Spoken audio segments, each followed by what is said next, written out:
سے پورے سورہ کا نام ہی وہ رکھ دیا جاتا ہے۔ اب مائدہ دسترخوان سورہ کا نام ہے، تو اس سورہ میں ایسے کون سے دسترخوان کا ذکر ہے؟ کون سا دسترخوان ہے؟ ایک دسترخوان کا ذکر آیا ہے جو حضرت عیسیٰ علیہ السلام کے زمانے میں عیسیٰ علیہ السلام نے اللہ کریم کی بارگاہ میں ایک بار دعا کی تھی۔ قال عیسیٰ ابن مریم اللہم ربنا انزل علینا مائدۃ من السماء، اے اللہ تو آسمان سے ہمارے لیے ایک دسترخوان اتار۔ دسترخوان کا مطلب صرف جو ہے کپڑے والا نہیں ہوتا، پلاسٹک والا نہیں ہوتا۔ دسترخوان کا مطلب پورے کھانے کے ساتھ، پوری نعمتوں کے ساتھ۔ کوئی یہ نہ سمجھے کہ خالی بچھانے والا جو سفرہ ہوتا ہے دسترخوان اتنا ہی اتارا گیا تھا، نہیں، خانے نعمت پورے کھانوں کے ساتھ۔ عیسیٰ علیہ السلام نے یہ دعا کس کے لیے کی تھی؟ اپنی امت کے لیے۔ اپنی امت کے لیے انہوں نے کیا مانگا تھا کہ اللہ آسمان سے ایک دسترخوان اتار۔ اب سنیے توجہ سے۔ اور عیسیٰ علیہ السلام نے یہ عرض کیا کہ جس دن یہ دسترخوان اترے گا وہ ہمارے اگلوں پچھلوں کے لیے عید کا دن ہوگا۔ تکون لنا عیدا لاولنا وآخرنا، ہمارے پہلے والے لوگوں کے لیے اور بعد والے لوگوں کے لیے وہ دن کیا ہوگا؟ عید کا ہوگا۔ قرآن یہ کہتا ہے اگر آسمان سے کھانے کا دسترخوان اتر جائے تو وہ عید کا دن ہو سکتا ہے، اور جس دن پوری کائنات کا آقا اور اللہ کا محبوب آئے وہ دن عید کا کیوں نہیں ہو سکتا؟ دسترخوان کا اترنا عید کا دن ہے، لیکن پورے کائنات کے آقا کا آنا کیا عید کا دن نہیں ہوگا؟ 12 ربیع الاول شریف ہم سب سنی عید کا دن مناتے اسی لیے ہیں کہ جس کے صدقے میں پوری دنیا کو نعمت ملی، ہاں، جس کے صدقے میں سب دسترخوان بچھے، اس کے آنے کی خوشی منانا یقیناً قرآن کے روح سے جائز ہے۔ اب سنیے، عیسیٰ علیہ السلام نے تو دسترخوان مانگا، وہ اپنی امت کے لیے انہوں نے خانے نعمت مانگا۔ قربان جاؤ میرے مصطفیٰ کریم صلی اللہ علیہ وسلم کی ذات پر۔ اللہ کے حبیب صلی اللہ علیہ وسلم نے، سب نبیوں نے اپنی اپنی امت کے لیے کوئی نہ کوئی چیز مانگی ہے۔ جیسے موسیٰ علیہ السلام اللہ سے یہ دعا کرتے کہ مولا میری امت کو، ایمان والوں کو فرعون کے ظلم سے نجات دے دے۔ فرعون کا بدترین ظلم تھا اس کے شدید عذاب سے، اس کے شدید ظلم سے، اے اللہ میری امت کو نجات دے دے۔ عیسیٰ علیہ السلام نے خانے نعمت مانگا، دسترخوان مانگا اپنی امت کے لیے، مگر میرے آقا صلی اللہ علیہ وسلم جب رب تعالیٰ کی بارگاہ میں اپنی امت کے لیے کچھ مانگتے تو یوں کہتے کہ مولا قیامت کے دن بخشش ان کی میرے حوالے کر دے، میری امت کی بخشش، میری امت کی معافی کا پروانہ میرے حوالے کر دے۔ اور رسول کریم صلی اللہ تعالیٰ علیہ وسلم نے اپنی امت کے لیے اتنی بڑی چیز مانگی ہے۔ دیکھیں دسترخوان مل جاتا ہمیں بھی، حضور اگر مانگتے تو کیا ہمارے لیے نہیں ملتا؟ موسیٰ علیہ السلام نے دعا کیا تھا اپنی امت کے لیے اور جنت سے کھانے اترے تھے، من و سلوہ کھانا اترا تھا، وہ چیزیں وہ کھائے پیے، لیکن کیا آج کسی نے چکھ کر کے دیکھا من و سلوہ کیسا تھا؟ وہ ان کی امت پر اترا تھا۔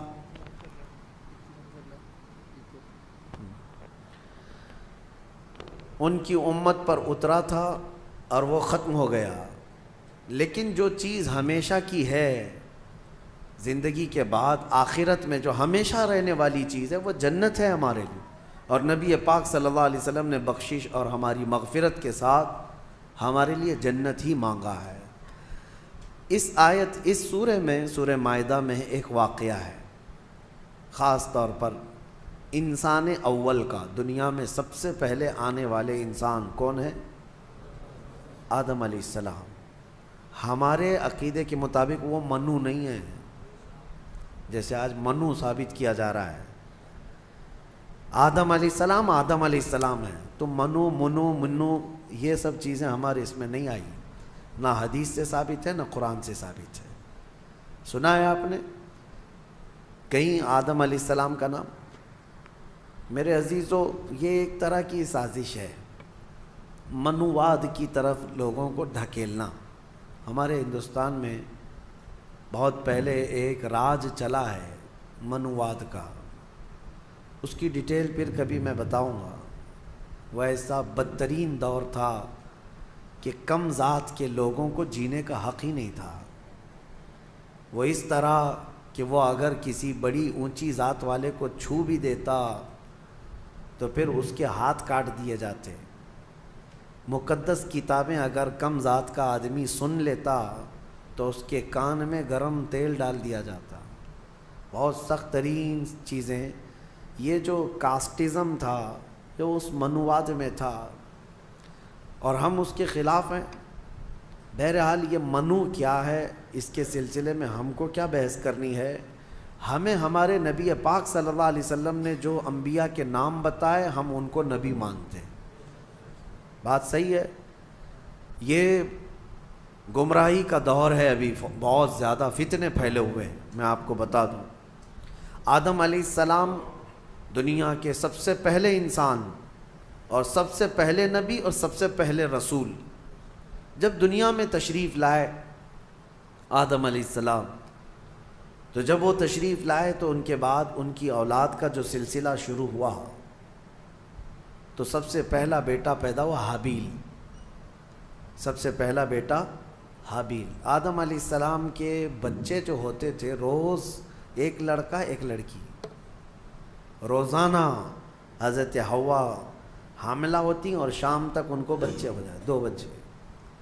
اللہ کی قدرت کاملہ ہے، کیونکہ نسل انسانی کو اس وقت بڑھانا تھا تو روزانہ 2 بچے، ایک لڑکا اور ایک لڑکی۔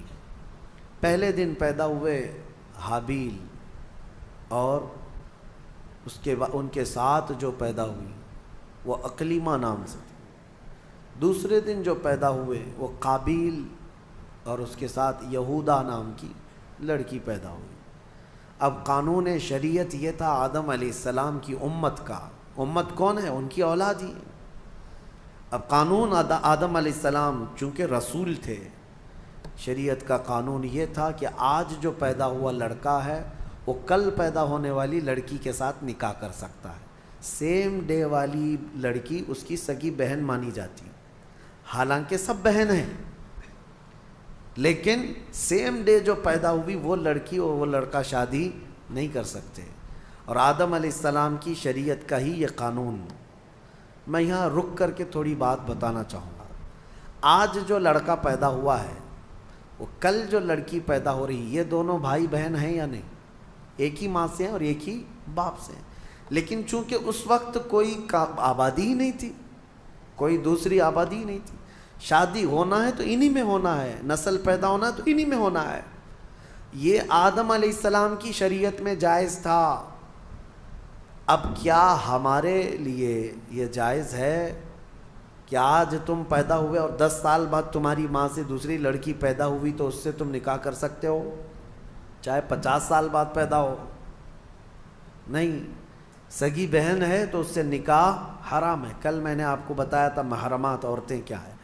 یہ بات میں اس لیے آپ کے سامنے رکھ رہا ہوں کہ کچھ لوگ جو اپنے آپ کو صوفی کہتے ہیں اور تصوف کا لبادہ اوڑھ کر کے ابھی ایک بہت بڑا ڈھکوسلا چل رہا ہے لوگوں میں گمراہی لانے کے لیے۔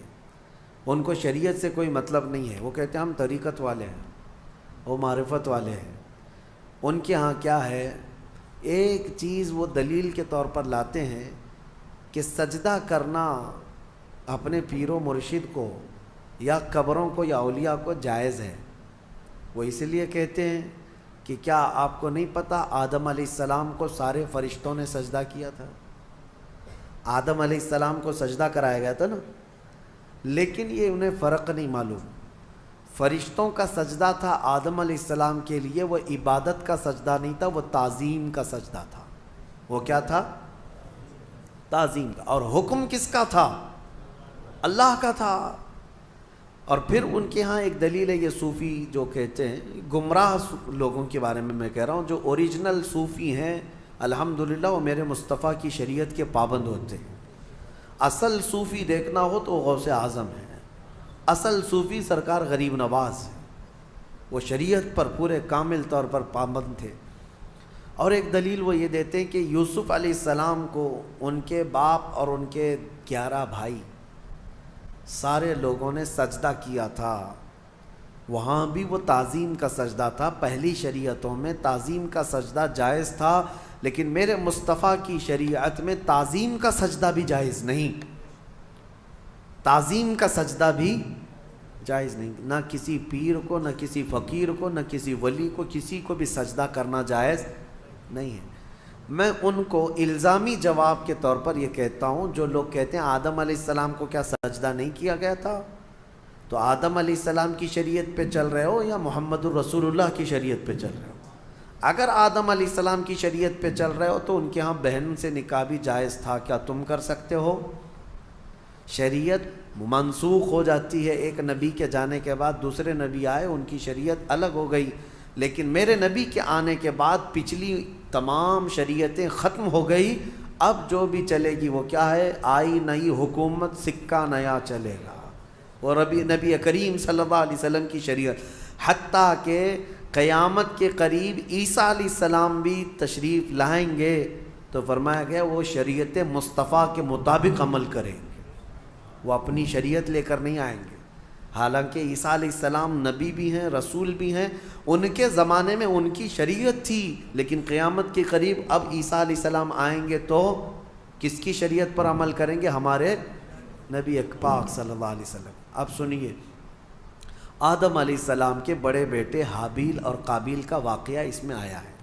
کیا واقعہ ہے؟ ہوا یہ کہ حابیل کے ساتھ جو لڑکی پیدا ہوئی ان کے ساتھ نکاح نہیں جائز تھا. دوسرے دن جو لڑکی پیدا ہوئی یہودا، اس کے ساتھ حابیل کا نکاح ہونا تھا، اور قابیل جو دوسرے دن والا ہے اس کا نکاح پہلے دن والی لڑکی سے ہونا تھا. لیکن مسئلہ یہ تھا کہ قابیل کو یعنی چھوٹے بھائی کو اپنے ساتھ جو پیدا ہوئی وہ لڑکی زیادہ پسند تھی، وہ خوبصورت بھی زیادہ تھی، وہ لڑکی زیادہ خوبصورت تھی، اور اسے اپنے ساتھ پیدا ہوئی لڑکی سے ہی شادی کرنا تھا. آدم علیہ السلام نے منع فرما دیا کہ اللہ کا حکم ہے تم اس سے نکاح نہیں کر سکتے، اس لیے کہ یہ تمہاری سگی بہن ہے. دنیا میں سب سے پہلا فتنہ عورت کی وجہ سے ہوا، سب سے پہلا فتنہ. دونوں بھائیوں میں شدید اختلاف پیدا ہو گیا. حابیل اور قابیل میں اتنا شدید اختلاف پیدا ہوا کہ ایک لڑکی سے نکاح کرنا ہے، شادی کرنا ہے. اس شادی کے چکر میں دونوں کا جھگڑا بھی ہوا، یہاں تک کہ آدم علیہ السلام نے حکم دیا دونوں کو کہ تم دونوں ایک ایک قربانی کرو جانور، اور کھلے میدان میں لا کر کے اپنی اپنی قربانی رکھو. جس کی قربانی قبول ہو گئی وہ حق پر ہے، اور قبول ہونے کا طریقہ کیا ہے؟ آسمان سے کوئی چیز آئے گی اور جس کی قبول ہے وہ قربانی اٹھا کر لے جائیں گے. یہ واقعہ بھی قرآن پاک میں موجود ہے. تو دونوں نے ایک ایک قربانی کی، حابیل نے بھی اور قابیل نے بھی. دیکھیں فیصلہ اب یہ سیدھے اللہ کی طرف سے آنا ہے. دونوں نے کھلے میدان میں اپنی قربانی کو ڈال دیا، جو ذبح کیا تھا انہوں نے. تھوڑی دیر کے بعد آسمان سے ایک آگ آئی اور حابیل جو بڑے بیٹے کی قربانی تھی اس کو آگ اٹھا کر آسمان میں غائب ہو گئی، وہ اس کی قربانی غائب ہو گئی. اب یہ واضح علامت تھی کہ حابیل حق پر ہے اور اللہ کا قانون بھی یہی ہے. لیکن قابیل کو نہ ماننا تھا، نہیں مانا. عورت کی محبت دل میں ایسی رچ بس گئی تھی کہ وہ اس حقیقی نشانی کو دیکھنے کے بعد بھی وہ نہ مانا، کہا کہ میں نہیں مانوں گا. آدم علیہ السلام نے بہت سمجھایا کہ حد سے نہ بڑھو، اللہ تبارک و تعالی حد سے بڑھنے والوں کو پسند نہیں کرتا. پھر ہوا یہ کہ آدم علیہ السلام حج پہ چلے گئے، خانہ کعبہ کی زیارت کے لیے اللہ کا حکم ہوا، آدم علیہ السلام چلے گئے. اب یہ واقعہ کہاں پیش آیا تھا، اس میں تاریخ میں الگ الگ باتیں آتی ہیں، لیکن بہت سارے علماء کا کہنا ہے کہ یہ واقعہ ہندوستان میں ہی پیش آیا تھا، کیونکہ آدم علیہ السلام کی سرزمین جو ہے، سب سے پہلے جو جنت سے آپ اترے سرندی پہاڑ جو سری لنکا پہ ہے. تاریخی روایات یہ بتاتی ہیں آدم علیہ السلام وہاں اتارے گئے تھے. سری لنکا کوئی الگ کنٹری نہیں تھی، وہ انڈیا میں ہندوستان میں تھا. اور اسی سے پتہ چلتا ہے کہ پورا ہندوستان ہمارے باپ کا ہے. حقیقت ہے یا نہیں؟ سب کے باپ کا ہے. آدم علیہ السلام ہمارے باپ ہیں, پوری دنیا کے باپ ہیں. تو یہ واقعہ جب پیش آیا, آدم علیہ السلام جب حج پہ چلے گئے تو اب دونوں کے درمیان جو لڑکی کو لے کر اختلاف تھا وہ کیا ہوا, کہاں تک چل گیا. اب شیطان آیا, سب سے پہلے انسانوں کو بہکانے اور ورغلانے کا جو چیلنج کر کے آیا تھا اللہ کی بارگاہ سے. اللہ تعالیٰ نے اس کو آدم علیہ السلام کو سجدہ نہ کرنے کی وجہ سے مردود کر دیا تھا, نکال دیا تھا. اور اس نے اللہ کو یہ چیلنج کیا تھا کہ آدم کی جتنی اولاد پیدا ہوگی سب کو میں گمراہ کروں گا, کبھی ان کے سامنے سے, کبھی بائیں سے, کبھی دائیں سے, کبھی پیچھے سے آ کر میں ان کو بہکاؤں گا, تیرے سیدھے راستے پر کسی کو چلنے نہیں دوں گا. یہ اللہ سے اس نے چیلنج کیا تھا. اللہ نے فرمایا جا تجھے قیامت تک کی عمر دیتا ہوں, قیامت تک کی تجھے عمر ہے, جتنی کوشش کر سکتا ہے کر. لیکن رب تعالیٰ نے فرمایا میرے کچھ مخلص بندے ایسے ہوں گے جن پر تیرا داؤ نہیں چل سکے گا. اللہ ہمیں ان مخلص بندوں میں شمار فرمایا. شیطان پہلی مرتبہ آیا, دونوں بھائیوں کے بیچ میں دیکھا لڑکی کو لے کر کے اختلاف ہے تو یہاں آگ لگانا اب اس کا کام تھا.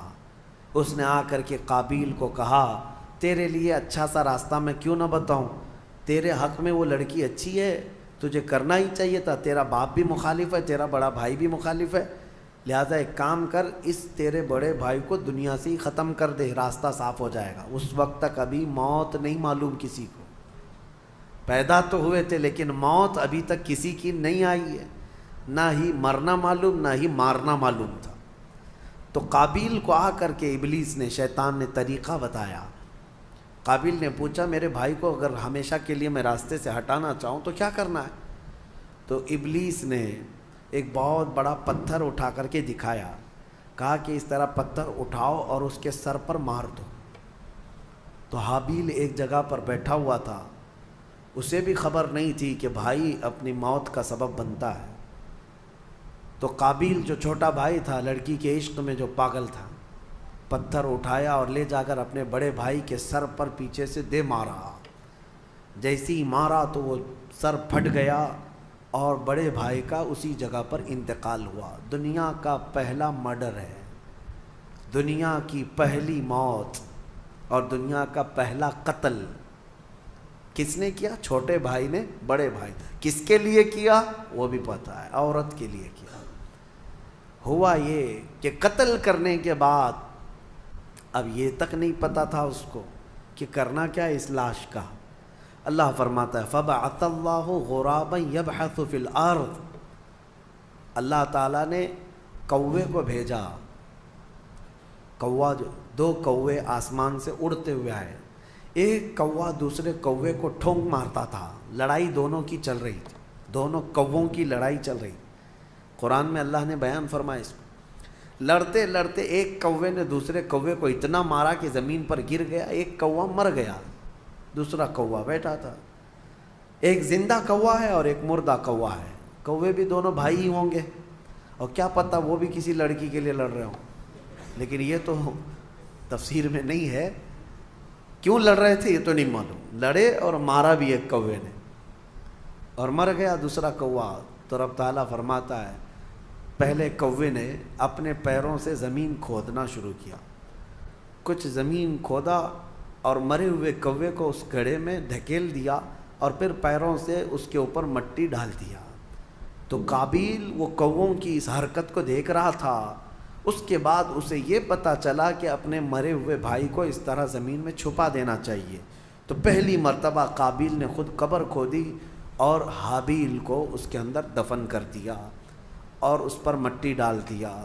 یہ دنیا کا پہلا قتل تھا ایک عورت کے حصول کے لیے, لیکن بتایا گیا کہ اس قابیل کو بھی وہ عورت نہیں مل سکی. آدم علیہ السلام جب تشریف لائے تو شریعت کا حکم عدولی اور پامالی کرنے کے سزا دی گئی اس شخص کو, قابیل کو. عورت نہ اس کو ملی نہ اس کو ملی. یہ دنیا ایسی ہے جس کو امام اہل سنت فاضل بریلوی رحمۃ اللہ علیہ نے کیا ہی بہترین انداز میں فرمایا, شہد دکھائے زہر پلائے, قاتل ڈائن شوہر کش, اس مردار پہ کیا للچائے, دنیا دیکھی بھالی ہے. ہاں یہ شہد دکھتا ہے ہوتا زہر ہے. اب اس کے بعد آیت جو آئی ہے وہ ہمارے لیے سب سے بڑی عبرت کی آیت ہے۔ رب تعالیٰ فرماتا ہے من اجل ذالک کتبنا علی بنی اسرائیل، اسی وجہ سے اللہ فرماتا ہم نے یہ لکھ دیا کہ جس نے کسی ایک جان کو قتل کیا، ایک جان کو قتل کیا، اللہ فرماتا ہے فَكَأَنَّمَا قَتَلَ النَّاسَ جَمِيعًا، گویا کہ اس نے پورے انسانوں کا قتل کیا، پورے انسانوں کا قتل کیا۔